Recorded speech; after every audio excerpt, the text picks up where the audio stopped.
L'ESAT, c'est l'établissement de services d'aide par le travail. Donc on accueille des personnes adultes, des jeunes qui sortent de l'IME, il y a plein de choses. On a des MISP, c'est des personnes qui sont envoyées par la MDPH pour faire des évaluations. On n'a qu'1 jour pour le faire, c'est pas toujours simple. Voilà, c'est assez compliqué. Ouais. Puis Corinne, je suis surveillante de nuit sur Montget, à la PUI depuis 16 ans et demi. Paul-Albert Raffin, je suis moniteur d'atelier à l'ESAT de Chambéry-le-Haut.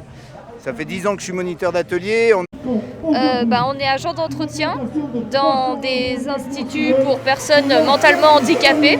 Je travaille dans un foyer d'hébergement, donc je m'occupe de personnes en situation de handicap avec de la déficience intellectuelle, des pathologies associées, physiques et psychiques. On est là pour dénoncer un peu d'avoir été exclus du Ségur de la santé. Et les moniteurs d'atelier, nos associations n'arrivent plus à trouver de professionnels. Là, on a un collègue qui est arrivé il y a 2 ans, il a 49 ans, et il se retrouve à peine le SMIC, enfin juste un petit peu au-dessus du SMIC, avec de l'accompagnement, il y a plein de choses à faire. C'est de plus en plus technique, il y a une multiple handicap et les conditions deviennent de plus en plus difficiles. Ouais, j'accompagne des personnes déficientes intellectuelles adultes sur un foyer d'hébergement. Je bosse de 21h45 à 8h30, sauf les week-ends et les fériés, jusqu'à 9h moins le quart. Et donc ça veut dire qu'on nettoie les locaux, donc les chambres, les toilettes, les salles de bain, les bureaux, les salles à manger, tout ça. Et c'est un travail qui est souvent, invisible. Parce qu'on a très peu de reconnaissance. Limite, tout ce qu'on fait de bien, c'est normal, mais dès qu'on fait... parce qu'on est des humains, on n'est pas des robots, donc... et dès qu'on a un coup de mou, souvent on nous le critique. Et c'est déjà arrivé qu'on était...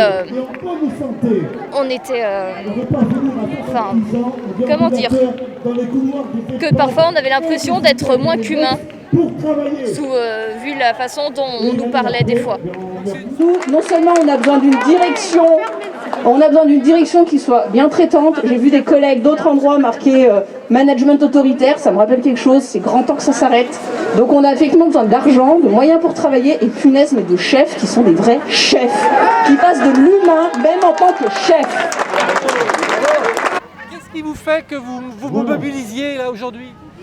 C'est à propos de la loi Ségur, le médico-social a été complètement oublié. Nous n'avons pas touché l'augmentation de 183 € qui aurait dû nous être due. Le point sur la convention collective n'a pas augmenté depuis des années. On n'arrive pas à finir la fin du mois. Ouais. Ça devient vraiment compliqué. La paye, on gagne 1190 € à temps plein. À peine. Comment vous faites pour vivre avec ça ? Je vous laisse deviner. C'est un travail très difficile, un travail physique, et avec 1190 €, c'est sûr que c'est vraiment pas évident de s'occuper de sa famille et vivre de ce salaire. Et on gagne vraiment, on n'est pas reconnu en fonction de ce qu'on fait, on veut être vraiment valorisé par rapport à ce qu'on fait aussi. Les salaires sont dérisoires en fait, on n'arrive pas à en vivre, donc on est obligé de compléter avec un deuxième boulot. Elles sont de plus en plus difficiles parce que le type de population évolue. Donc surveillante de nuit, ça ne réside pas à garder les locaux et à garder les personnes. Donc on a diverses facettes dans la nuit. On a le rôle à la fois des parents éducatifs, voilà. Des horaires décalés, coupés, des horaires de soir, des horaires de week-end.